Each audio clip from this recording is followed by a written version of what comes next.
We've woken up in a bit of a pickle. I think it might be -5 now, and our batteries are completely dead. We can't heat the place up. We also arrived here with not a full tank of fuel. So we're going to have to ring Roadside Assistance, because we've got to get these sides in. We can't move unless we can get these sides in.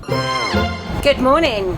We've had an incredible couple of days in Vegas, and now we're heading east. So I hope you guys are following us on our Instagram and our Facebook, where we are posting real-time, up-to-date things of where we are and what we're doing. But one question you guys have been asking is, what is this thing like to drive? And let me tell you, it's big. It sure is big. When I've driven on American roads in the past, I thought these roads are big. But not when I'm driving something like this. It's the right size for a rig like this.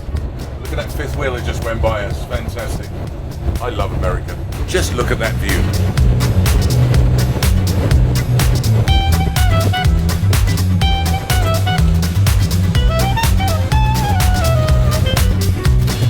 Right, half an hour drive to the airport at Boulder City, and I've popped in. They got nothing for today, and it's a beautiful, beautiful day today. It would have been so crystal clear to take the flight. So I think we're just going to drive there. Let's make it up as we go along. It's a 4-hour drive to the Grand Canyon. We're on a road trip. Let's hit the road. Okay, we're driven into town. Many places look like they're shut, but Jack in the Box looks like it's open. So we'll try that. One wiener later. That was one of the nicest burgers we've had. And even Harry said it beat In-N-Out Burger. It's as good as a Five Guys in there, but nowhere near the cost. Highly recommend Jack in the Box.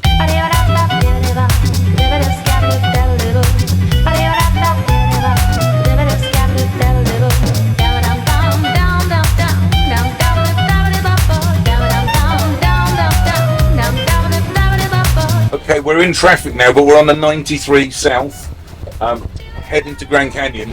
And the road has been awful. The road needs resurfacing. I've been doing just 60 miles an hour. And this whole thing's been rattling around. If you can hear it now. It's been that bad. It keeps flicking the cruise control off.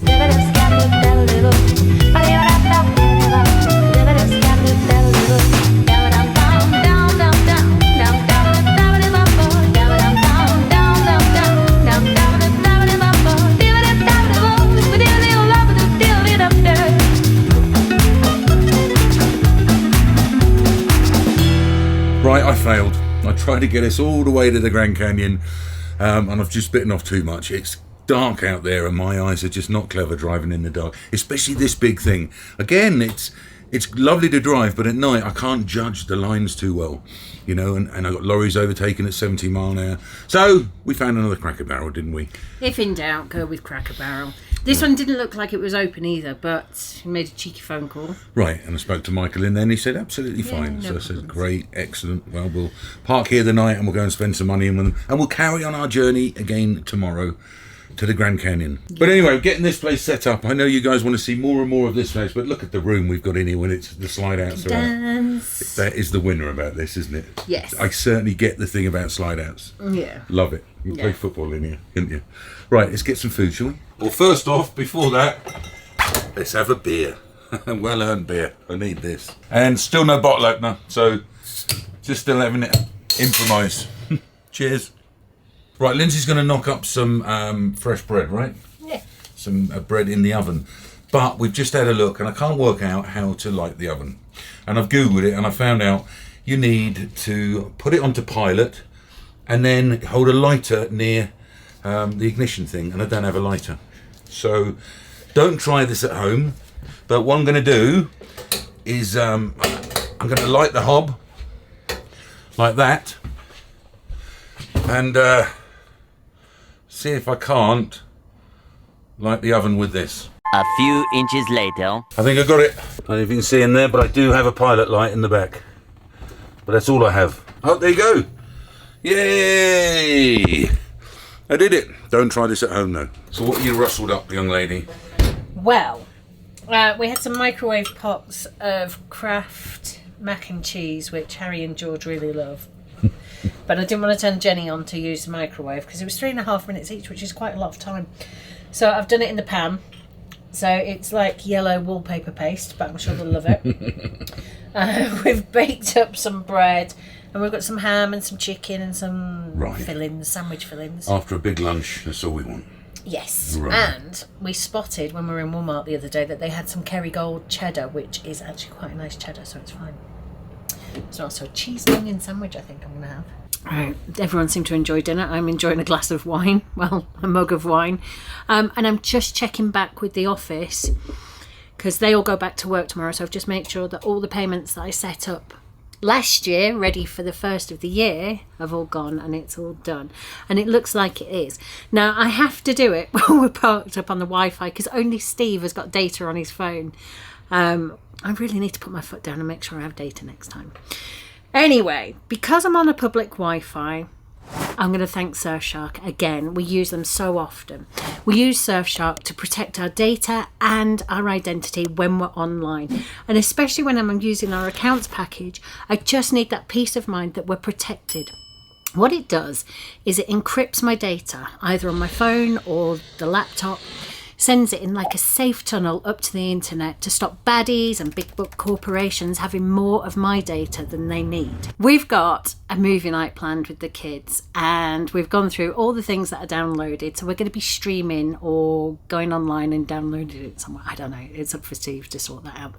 But one of the things we can do is mask our IP address so it looks like we're still in the UK, which means we can actually go onto Netflix and carry on with our accounts at home. We chose Surfshark because it's one of the only VPN providers that allows unlimited devices under one account, so we can all use all of our devices at the same time, wherever we are in the world. If you think that Surfshark is something that you could benefit from, have a look by scanning this QR code here or using the link in the description. If you add the code RADFORD, you're going to get up to 6 months free. And a huge thank you again to Surfshark for sponsoring this video and making these trips possible.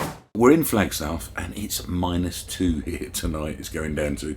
But not only that, I was looking ahead, next week it's going to -12 here. So we're not going to hang around here for too long.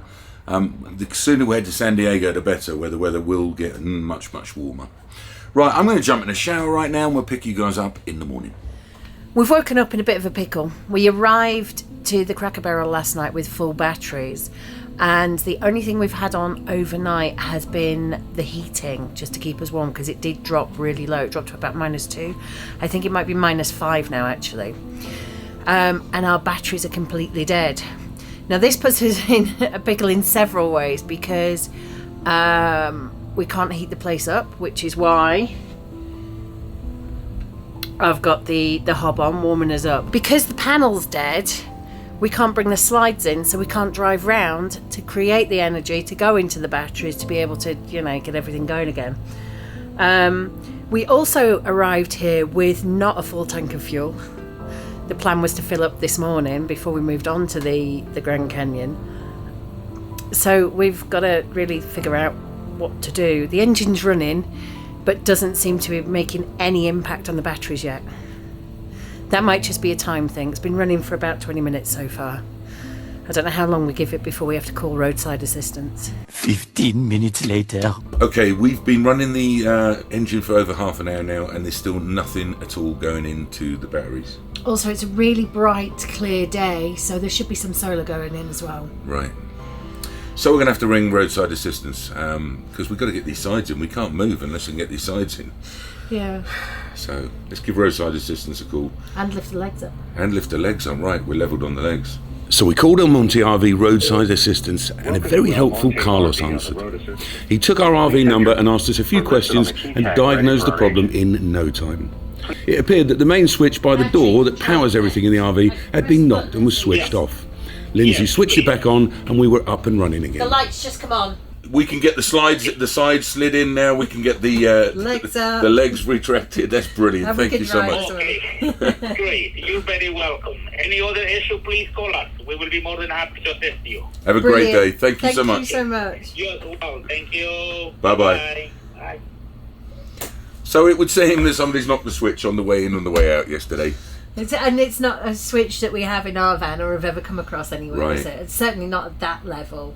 So interesting. Good thing to learn. But we're sorted. Drama over. We can get the slides in. We can get the legs retracted. And we can get on the road again. Okay, we're sorted. We can go get some breakfast in the Cracker Barrel. And I can't believe it was just this switch here that was causing us the problem. So apparently we'd have this switch on all the time unless we're in a fuel station, then we'd have turned it off. It looks like there's an RV park across the road. There is. taking bigger steps today. Okay, your knee's getting better, is it? I don't know. So we're headed into Cracker Barrel, where we were shown to our seats and all ordered breakfast. George, what you got there? Apparently a hot chocolate, but I'm not too sure. Oh, I love Cracker Barrel breakfast. I think the boys they overcomplicated what they went for, and actually, mine was the best. Just pancakes, bacon, and egg. And back to the RV. You'll notice this area has been all cordoned off. Apparently doing repairs, but they said no problem, park here. I can't believe someone hit that switch yesterday and knocked all the power off. At least we're working now. Right, we have been a few days in this and I need to dump the grey and the black. Probably need to top up the fresh water as well. And we need to get some fuel, so let's hit the road. Now also, when I was speaking to the guy on the phone, I was saying I'm having trouble closing the door. We're having to slam the door. And this here is loose and it's got a screw missing. So he said, go ahead, go and find an RV place, get them to fix that, and they'll pick up the bill. So I think we'll do that first. Yeah, looking at the levels, see the battery's fine, absolutely fine now that switch is on.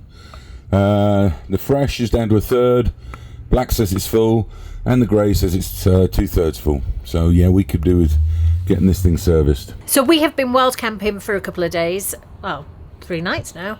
It's time to empty all the waters and to give this a bit of a service before we can move on. We found a dump station at a petrol station and it was minging, absolutely disgusting. There was no access to the hole. I think people had just been dumping their waste straight onto, like, I'm not even going to show you the photos, it was horrible, onto like a muddy patch, so it was soggy and smelly and horrible. So we've skipped that and we're heading to an RV repair place because the lock on our door isn't working.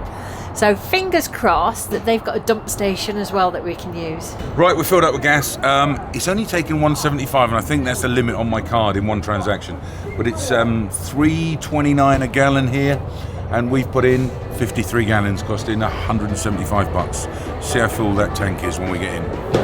Right, I got 3/4 of a tank, and that cost me $175, which is £137.83. It is a low miles per gallon, but the fuel's cheaper over here, so it kind of levels it out. I love the big blue skies. There's so much of them.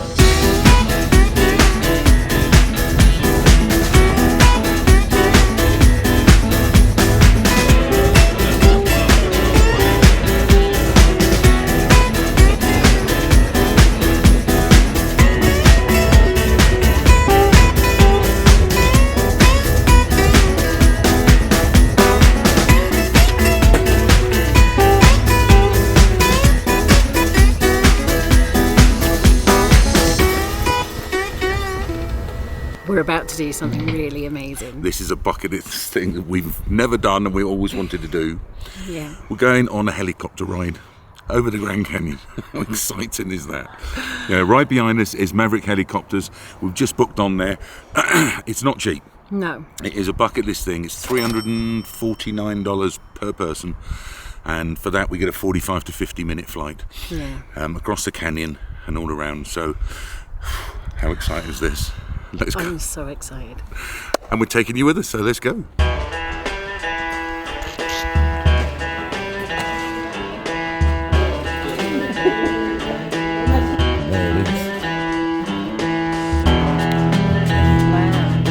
Our pilot didn't look much older than Eddie, but he assured us he'd been flying for 3 years. He went through the basics like how to climb into the helicopter, how to fasten our seatbelts, and how to use our headsets. We then all climbed aboard and he started spinning up the rotor blades. They were so loud and the copter started to vibrate. He then hovered a little and we were off.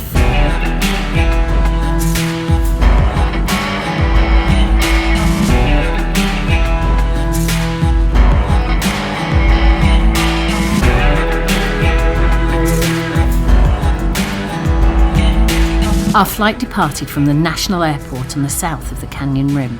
We flew out over the Kaibab forest, populated with huge ponderosa pines that looked tiny far below us. As we reached the edge, the earth dropped away and the magnificent canyon came into full view.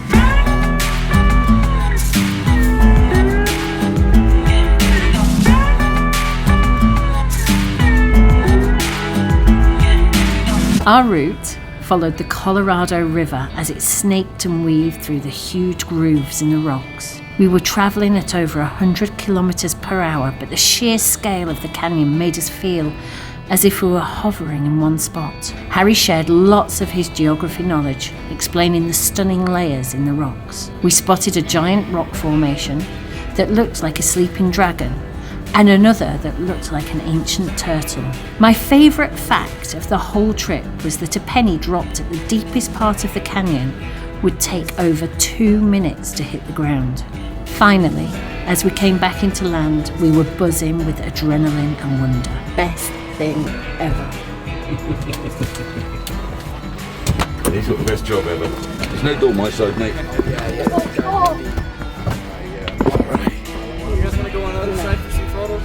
Oh yeah. And that is something we'll never forget in a hurry. Well, that was something special, eh? Special? Enjoy that? That was a once-in-a-lifetime bucket list thing ticked off. It was amazing. One thing I did note, when you're up in the air, it doesn't feel like you're going that fast at all, but we were doing over 100 kilometres an hour. But when you're closer to the ground, that's when you feel the speed. It's kind of relative. Best thing ever? Best thing ever. Oh my gosh. My dad, I think, did the same thing years ago, and this is one of his favourite areas of the US. It was just fantastic, absolutely fantastic. And we got a fridge magnet. Okay, we do need to find somewhere to dump the black and the grey still. We're not going to stay at the park here. We want to head further south where it is warmer. So I found us a stop, another Cracker Barrel with a Chick-fil-A next door, and they're dying to do Chick-fil-A, these boys are. So we're going to head there now. Couple of hours running, it should be just getting dark when I get there. And there's our helicopter. Say goodbye to the helicopter, boys. Nanny.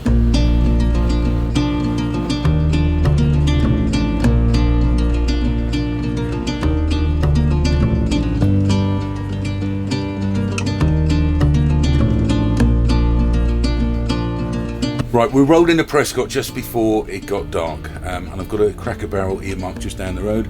We popped into Walmart for a bit more accessories, some more water. Let's go and see if this Cracker Barrel is going to be good.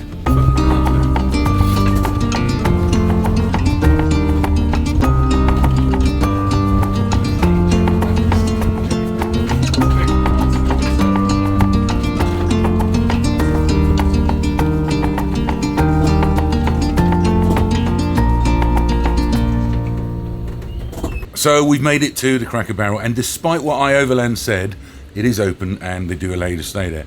And that leads me on to actually a question I've been getting, is what are we using to find the stops? Well, Google Maps for Cracker Barrels, because you can just find them everywhere. But other things like there's dumping stations, and just to read ahead to see if, for instance, you can stay in Walmart car parks, but some of them they don't allow you to. So it's all down to the local governance on that one. But yes, iOverland is really, really handy app, and it's free, and it'll tell you lots of places to stay, places to get water, places to park, things like that. Right, we've been over to Chick-fil-A, and the boys love Chick-fil-A. It's their favourite, so they had to do a Chick-fil-A at least once while we're here. And they're over at TK Maxx, which is known as TJ Maxx over here. And we've put the slides out. Lindsay's just getting the bedding ready, isn't it? And we are ready to wrap up another day. Had a fun day, my love? It's been an amazing, amazing day. What an experience it was, flying over the Grand Canyon. Absolutely fantastic. Loved every moment of that. Thanks for coming along on our road trip. I hope you're enjoying it as much as we are. Yeah, we're having a fabulous time. Give the video a like if you like it, and subscribe if you're not, and we'll catch you on the next one. See you soon.